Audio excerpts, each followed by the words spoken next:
नमस्कार। आज मैं आपके लिए एक छोटा सा कहानी लेकर के आया हूं। किसी शहर में एक शिक्षक रहा करते थे। अपने परिवार बच्चों के साथ उनका जीवन अच्छी तरह से बीत रहा था। अचानक उनकी तबादला हो जाती है। तबादला होने के बाद थोड़ा सा वो दुखी हो जाते हैं, क्योंकि तबादला हुआ था एक गांव में। लेकिन उनके दुखी होने का कारण ये नहीं था कि उनका ट्रांसफर गांव में हो गया।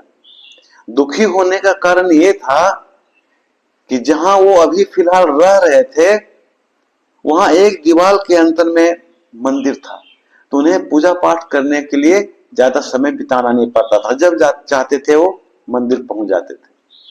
अब उनको ये सोचना पड़ा कि पता नहीं गांव में मंदिर होगा कि नहीं, और कितनी दूरी पे होगा, मुझे टाइम पे स्कूल पहुंचना पड़ेगा। लेकिन जब उन्होंने गांव गया तो ऊपर वाले की कृपा, कहते हैं ना, जैसे मन में रखोगे ध्यान, भगवान उसे ही पूरा करते हैं। जहां उसको रूम मिला, उस मास्टर को गांव में जहां रूम मिला, वहां भी उस दीवार के अंदर पे एक मंदिर था, ठीक सामने। वो मास्टर बहुत खुश हुआ। उस मास्टर का नाम डूमरसी था, लेकिन लोग उसे मास्टर जी का कहीं पुकारते थे। अपनी आदत के अनुसार वो मास्टर जी सुबह, कभी शाम, कभी दोपहर में मंदिर जाने लगा, और समय मिलता तो मंदिर में पोछा ओछा लगा देता था, और समय मिलता था तो सप्ताह में एक बार यथासंभव मूर्तियों को साफ कर देता था। यह देखकर पहले तो शुरू शुरू में सभी लोग बहुत खुश हुए कि अच्छा मास्टर आया है। लेकिन कुछ लोग और ब्राह्मण लोग भी कई बार मना भी किया कि मास्टर जी, ये सब आपको करने की जरूरत नहीं है। साफ सफाई करने के लिए हमने एक आदमी को रखा है, उसे हम लोग पेमेंट करते हैं, आप इसे नहीं भी कर सकते हैं, आप आइए पूजा कीजिए और चले जाइए। मास्टर जी ने कहा, नहीं, मैं इसलिए लगाता हूं कि मेरे माता पिता का दरबार ये है। मैं किसी के घर के आंगन में पोछा नहीं लगा रहा, परम पिता परमेश्वर के दरबार में मैं पोछा लगा रहा हूं।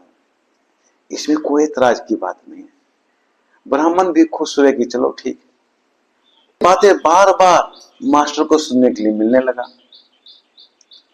कि आप पूजा करो, चले जाओ, इतना करने की जरूरत नहीं है मास्टर जी आपको। अब लोगों से बार बार ये सुनने के लिए मिलने लगा, यानी बार बार अब लोग कहने लगे कि मास्टर जी, इतना करने की जरूरत नहीं है, आपके पास टाइम की कमी है, आप आओ पूजा करो चले जाओ। मास्टर ने दूसरे बातों पर ध्यान नहीं दिया। उसने सोचा कि शुरू से लोग ऐसे ही बोल रहे हैं। और जब कभी कभी क्या होता था, शाम में मूर्तियों को साफ करने के लिए आते थे, तो शाम के टाइम में मच्छर बहुत होता था, उनको मच्छर काटता था। और एक समय की बात आई कि मच्छर के काटने से पैर में खुजली सा हो गया, वो बैठ के खुजलाते रहते थे, जिससे लोगों को और मौका मिल गया। उसने कहा, मास्टर जी, आपको मैं बोलता हूं कि आप छोड़ दो, मैंने साफ करने के लिए रखा है आदमी को, देखिए आपको इन्फेक्शन हो गया पैर में, आप छोड़ दीजिए, आप इलाज कराइए अपना। 2-3 दिन के बाद उस पैरों में बहुत सा बड़ा बड़ा बड़ा बड़ा दाना हो गया, लाल लाल लाल लाल, देखने में बड़ा डर लगता था। एक समय की बात है कि पूजा करने के बाद मास्टर जी पोछा लगा रहे थे। कुछ लोगों ने उसे देखा और आकर कहा कि मास्टर जी, आपके पैर में इन्फेक्शन हो गया है, आपने दिखाया क्या? मास्टर जी ने कहा, नहीं, अभी तो मैंने नहीं दिखाया, वो अपने ठीक हो जाएगा, मच्छर के काटने से हुआ है। तभी एक बच्चा वहां पर आ जाता है, कहता है, हाँ हाँ हाँ हाँ, मेरे पापा भी कह रहे थे कि आपको मंदिर नहीं आना चाहिए, आप छोटे जाति के हो। इतना सुनने के बाद मास्टर जी की आंखें खुली की खुली रह गई, मुंह खुला रह गया, अवाक सा सन रह गया, लेकिन वो अपना सिर झुकाए रहे ताकि उनको कोई दूसरा देख ना सके। और आसपास के जो लोग थे वो सब बच्चे को देखने लगे, और भी लोग वहां पर तब तक पहुंच गया। अब मास्टर जी को लगने लगा कि अच्छा, मना करने की बात कुछ और थी। उन्हें फॉलो किया कि चलो, जब लोगों की इच्छा नहीं है कि मैं मंदिर जाऊं, कोई बात नहीं है, अब अगले बार से वो मंदिर के सामने बैठकर पूजा करते और वापस चले जाते। अब मंदिर से जब बाहर जाते तो कैंपस में ही एक बेल का पेड़ था। अब बेल के पेड़ के नीचे शिवलिंग था।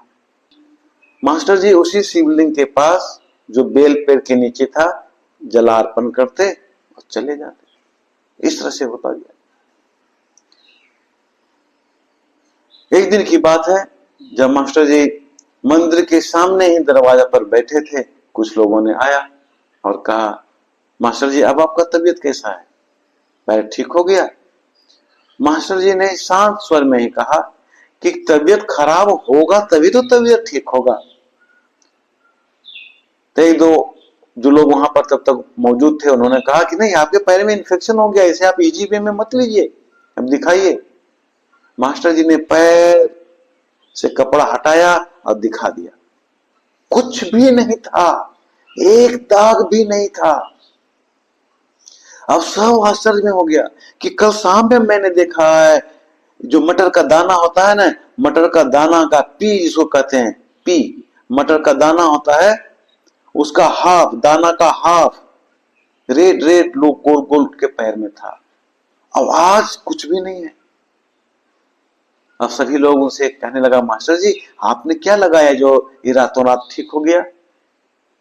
मास्टर जी ने शांत स्वर में ही कहा, मैंने कुछ नहीं लगाया, ये सभी आप लोगों की कृपा है, ये प्रभु का आशीर्वाद है और कुछ नहीं है। मैं मंदिर अब नहीं जाता, मंदिर के सामने दरवाजा पर ही बैठकर एक कटोरी जल ले लेता और उसी जल लेकर ओम नमः शिवाय ओम नमः शिवाय पढ़ता और उसी जल को पी जाता और उसी जल को वहां पे लगा लेता था और 2 दिन में ये ठीक हो गया। अब लोग सभी अवाक रह गए। तब तक ब्राह्मण भी वहां पहुंच गया। उसको लगने लगा कि जल लेकर के ओम नमः शिवाय पढ़ने से वो जल इतना प्रभावकारी हो गया कि इनका दर्द ठीक हो गया, कष्ट दूर हो गया। इसका मतलब है कि हम गलत इनको दोष दे रहे हैं। वो लोग सब चुपचाप ही मन में कुछ न कुछ सोच रहा था। अब ब्राह्मण इस बातों को सोच रहा था कि शायद हम गलत सोच रहे हैं। तो इस चुप्पी को तोड़ते हुए मास्टर जी ने कहा कि अगर आप बुरा ना माने तो एक बात कहूं। ब्राह्मण ने कहा, हाँ हाँ बोलिए मास्टर जी बोलिए, इसमें हिचकिचाहट किस बात की? उसने कहा कि रामावतार में जब श्री राम माता सीता को खोजते हुए लक्ष्मण के साथ जंगल जंगल भटक रहे थे, तो जंगल में एक गरीब नारी भी थी, भील जाति की नारी थी और जिसका नाम था सबरी। जब भगवान उसके कुटिया में गए थे तो सबरी ने जूठे बेर खाने के लिए दिए थे। उनकी भावना ये थी कि हम भगवान को खट्टा बेर खाने के लिए ना दें, कहीं गलती से खट्टा ना उनको मिल जाए, इसलिए चख चख करके वो दे रही थी। अब आप जरा सोचो, जब प्रभु एक भील जाति के, एक नीची जाति के स्त्री के कुटिया में जा सकते हैं, वो भी कुटिया में, महल नहीं, जा सकते हैं और उसका जूठे बैर खा सकते हैं, तो भला अगर मैं नीची जाति का हूं भी तो मंदिर क्यों नहीं आ सकता? ये भेदभाव नहीं होनी चाहिए। प्रभु ने तो सबको एक रखा है। प्रभु का नाम तोड़ने का नहीं है, तोड़ने का काम नहीं करता। प्रभु का नाम तो जोड़ने का काम करता है। आखिर ये सब बातें आपके मन में आई कहां से? इतना सुनने के बाद ब्राह्मण देवता कुछ बोलना चाह रहे थे, लेकिन वहां उपस्थित लोग इशारा कर दिया कि कुछ मत बोलो। लेकिन चुपचाप रहना भी उचित नहीं था। सारे लोग चुपचाप हो गए, सन्नाटा छा गया। लेकिन ब्राह्मण देवता ने जवाब दिया कि नहीं मास्टर जी, ऐसी बातें नहीं है। मच्छर काटा था, आपको इन्फेक्शन हो गया था तो बढ़ ना जाए, इसीलिए ऐसा कहा गया था। प्रभु का दरबार तो सबके लिए खुला है। प्रभु के दरबार में कोई बड़ा, कोई छोटा, कोई गरीब, कोई अमीर, कोई नीचा, कोई ऊंचा, कुछ भी नहीं है। आप आराम से आइए और जिस तरह से आपका स्वभाव है, जो आप करना चाहते हैं, साफ करना, सफाई करना, पूजा पाठ करना, बैठना उठना, आप निश्चिंत होकर कर सकते हैं। मास्टर जी, जैसा आपका नाम वैसा ही आपका काम। आप बीती हुई बातों को भूल जाओ। आपका नाम डू मर्सी, करो दया। कृपया आप दया करके बीती हुई बातों को भूल जाएं और जैसे पहले आप मन से पूजा पाठ करते थे वैसा ही करें। अब आपको बाहर में बैठने की आवश्यकता नहीं है। अगर आपको ये कहानी अच्छी लगती है तो कृपया शेयर करें, सब्सक्राइब करें मेरे इस चैनल को अगर आप नए हैं तो। और इसी तरह का मोटिवेशनल कहानी मैं लेते आता हूँ और लेते आता रहूंगा। मैं प्रयास करूंगा ये, और धर्म ग्रंथ से भी और समाज से भी। नमस्कार।